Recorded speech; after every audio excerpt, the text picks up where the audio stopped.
Hey everyone, this is Tim from YourSix Studios. Today in this video, I'm going to show you how to turn off or restart your Nintendo Switch.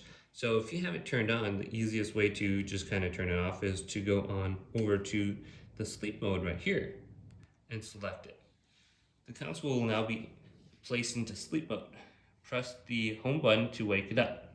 So if you go into sleep mode, it's not actually like turning off or anything like that, but you can press the home button just to wake it up. So what you want to do is go up to the top power button right here and hold this down.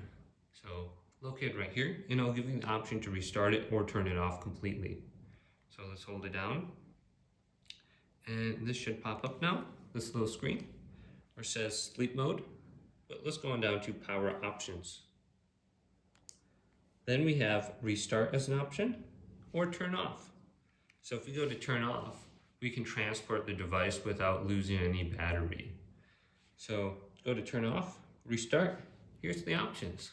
Hopefully this video did indeed help you out. If it did, leave it a big thumbs up and subscribe my channel down below for more tech up videos coming up next on Your Six Studios.